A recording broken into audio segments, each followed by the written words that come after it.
Hey Pistons fans, Aaron McMann here from MLive Media Group, back for day 3 of our position-by-position breakdown of the Pistons roster.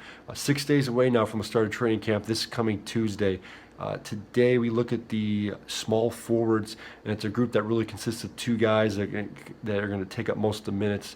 The first being Marcus Morris, guy who started in all 80 games he played in last season for the Pistons, averaged 14 points, 5 rebounds, maintained his shooting percentage from a year ago, 43.4%, was able to increase his three-point shooting percentage and his free throw percentage significantly, all while playing about 10 minutes more than he did in Phoenix.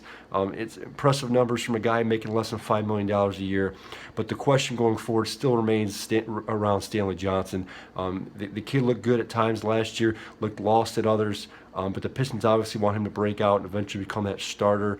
He looked good at times. He's getting up to speed in the NBA game. He has a knack for his defense, and he listens to the coaching staff. Now it's about putting it all together.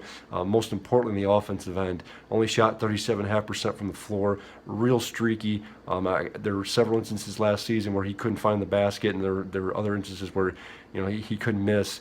Got better near the end of the season, and really kind of broke out in the playoffs, as we remember in the first round against the Cavs, with his little tete-a-tete with LeBron James.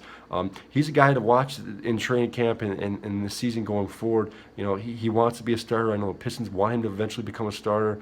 And his development is going to be key. What happens remains to be seen. I wouldn't be surprised if midway through the season, maybe toward the end, you see Stanley kind of slowly close the gap on Marcus.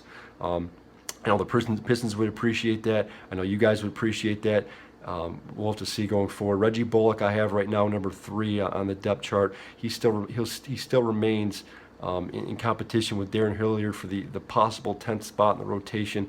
And then going back to Stanley too, and we saw a little bit last season, Stan Van Gundy liked to move him down to the shooting guard spot. They're going to need help. Obviously, with KCP not, he obviously won't play the entire game, all 48 minutes. He's going to need some help, whether or not that comes from Darren Hilliard, Reggie Bullock, or Stanley Johnson. That remains to be seen, but I would expect Stanley to get some minutes at the shooting guard as well.